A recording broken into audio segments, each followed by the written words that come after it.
T ನರಸೀಪುರದ Ketupura ಗ್ರಾಮ ಪಂಚಾಯಿತಿ 2023-24ನೇ ಸಾಲಿನ ಲೆಕ್ಕ ಪರಿಶೋಧನೆಯನ್ನು ಗ್ರಾಮ ಪಂಚಾಯಿತಿಯ ಅಧ್ಯಕ್ಷ ಮಹೇಶ್ ನೇತೃತ್ವದಲ್ಲಿ ಪಂಚಾಯಿತಿಯ ಆವರಣದಲ್ಲಿ ಲೆಕ್ಕ ಪರಿಶೋಧನಾಧಿಕಾರಿ ಚೇತನ್ ನಡೆಸಿದರು. ಪರಿಶೋಧನೆಯ ನಂತರ ನರೇಗಾ ಯೋಜನೆ ಅಡಿ 50 ಲಕ್ಷ ಹಾಗೂ 15ನೇ ಹಣಕಾಸು ಆಯೋಗ 30 ಲಕ್ಷ ರೂಪಾಯಿಗಳ ವೆಚ್ಚದ ಆಯವ್ಯಯ ಮಂಡಿಸಿದರು.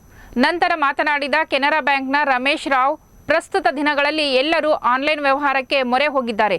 ಬ್ಯಾಂಕ್ನ ಎಲ್ಲ ವ್ಯವಹಾರಗಳು ಡಿಜಿಟಲೀಕರಣವಾಗಿರುವುದರಿಂದ ಆನ್ಲೈನ್ನಲ್ಲಿ ಹಣ ವ್ಯವಹಾರ ಮಾಡುವಾಗ ಜಾಗೃತಿ ವಹಿಸಬೇಕು. ಜಾಗೃತಿ ವಹಿಸದಿದ್ದರೆ ಮೋಸ ಹೋಗಬೇಕಾಗುತ್ತದೆ.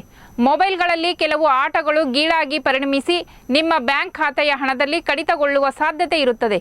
ಯಾವುದೇ ಬ್ಯಾಂಕುಗಳು ಈ KYC ಸಂಬಂಧಿಸಿದ ವಿಚಾರವಾಗಿ ಗ್ರಾಹಕರಿಗೆ ಫೋನ್ ಕರೆಗಳನ್ನು ಮಾಡುವುದಿಲ್ಲ ಎಂದು ಜಾಗೃತಿ ಮೂಡಿಸಿದರು. ಅಲ್ಲಿ ಆ ಕಡೆನೂ ಅವರ ವ್ಯಕ್ತಿನೇ ಒಬ್ಬ ಇರ್ತಾನೆ. ಅವನಿದ್ದವನು, ಮೇಡಮ್ ನಿಮ್ಮದು ಒಂದು OTP ಬಂದಿದೆ, ನಿಮಗೆ ಇದನ್ನು ನಿಮ್ಮ ಪರ್ಚೇಸ್ ಆರ್ಡ್ರನ್ನ ನಾವು ಕ್ಯಾನ್ಸಲ್ ಮಾಡೋದಕ್ಕೆ OTP ಕೊಡಿ. OTP ಕೊಟ್ಟು ಇನ್ನು ಕೊರಿಯರ್ ಬಾಯ್ ಹೋಗಿಲ್ಲ, ಅಷ್ಟರೊಳಗೆ 8 ಲಕ್ಷ ರೂಪಾಯಿ ಅವರ ಅಕೌಂಟಲ್ಲಿ ಇದ್ದಿದ್ದು ಖಾತೆಯಲ್ಲಿರ್ತಕ್ಕಂಥ ಹಣ ಹೋಗಿರುತ್ತೆ.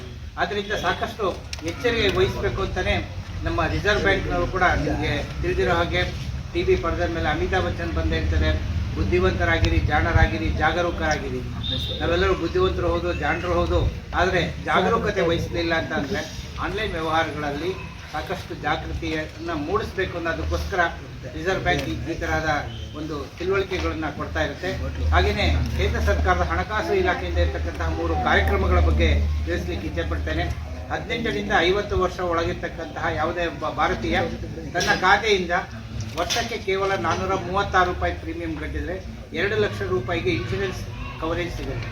ಅದು ಸಾಧಾರಣ ಸಾವು ಕೂಡ ಅದರಲ್ಲಿ ಕವರ್ ಆಗುತ್ತೆ. ಪ್ರಧಾನಮಂತ್ರಿ ಜೀವನ್ ಜ್ಯೋತಿ ಬಿಮಾ ಯೋಜನಾ ಅಂತ ಅಂದ್ಬಿಟ್ಟು, ಮತ್ತೆ 18ರಿಂದ 70 ವರ್ಷ ಒಳಗಿರ್ತಕ್ಕಂಥ ಯಾವುದೇ ಭಾರತೀಯರಿಗೆ 2 ಲಕ್ಷ ರೂಪಾಯಿಗೆ ಆಕ್ಸಿಡೆಂಟ್ ಇನ್ಶೂರೆನ್ಸ್ ಕವರೇಜ್ ಕೊಡ್ತಕ್ಕಂಥ ಸ್ಕೀಮ್ ಪ್ರಧಾನಮಂತ್ರಿ ಸುರಕ್ಷಾ ಬಿಮಾ ಯೋಜನಾ ಅಂದ್ಬಿಟ್ಟು ವರ್ಷಕ್ಕೆ ಕೇವಲ 20 ರೂಪಾಯಿ ಪ್ರೀಮಿಯಂ.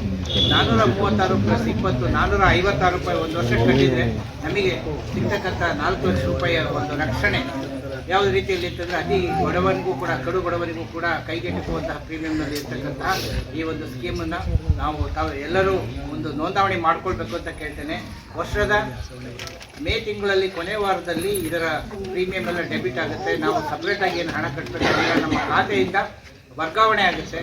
ಮತ್ತು ಇತ್ತೀಚೆಗೆ ತಮಗೆಲ್ಲರಿಗೂ ತಿಳಿದಿರೋ ಹಾಗೆ ಸರ್ಕಾರದ ಯಾವುದೇ ಫಲಾನುಭವಿಗಳಿರ್ಬೋದು, ಯಾರಿಗೂ ಕೂಡ ಈಗ ಕೈಯಲ್ಲಿ ಕ್ಯಾಶ್ ಅಂತ ಕೊಡ್ತಾ ಇಲ್ಲ, ಕೊಡ್ತಕ್ಕಂಥದ್ದು ಅವರ ಅಕೌಂಟಿಗೆ. ಇದನ್ನು DBT ಅಂತ ಕರೀತಾರೆ, ಡೈರೆಕ್ಟ್ ಬೆನಿಫಿಷಿಯರಿ ಟ್ರಾನ್ಸ್ಫರ್. ನರೇಗಾ ಯೋಜನೆದಿರ್ಬೋದು, ಯಾವುದೇ ಇರ್ಬೋದು. ಈ ಒಂದು ತಾಂತ್ರಿಕತೆಯಿಂದ ಅದರ ಒಂದು ಉಪಯೋಗವನ್ನು ನಾವು ಪಡ್ಕೋಬೇಕಾಗಿದೆ.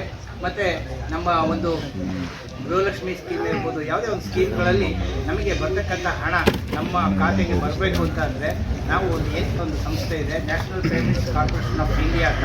ಅದಕ್ಕೆ ನಮ್ಮ ಒಂದು ಆಧಾರ್ ನಂಬರನ್ನು ನಮ್ಮ ಅಕೌಂಟ್ನಲ್ಲಿ ಜೋಡಣೆ ಮಾಡಿದರೆ ಮಾತ್ರ ಅದು ಬರುತ್ತೆ. ಆ ಥರದ ಯಾವುದೇ ಒಂದು ಸರ್ಕಾರದ ಬೆನಿಫಿಟ್ಗಳನ್ನು ಬರಬೇಕು ಅಂತಂದರೆ ತಿಳ್ಕೊಂಡು ಆಮೇಲೆ ನಾವು ನಮ್ಮ ಬೆನಿಫಿಟ್ಸನ್ನು ಪಡ್ಕೋಬೇಕು ಅಂತ ಕೇಳ್ಕೊಳ್ತಾ, ಯಾವುದಾದ್ರು ರೀತಿಯ ಮಾಹಿತಿ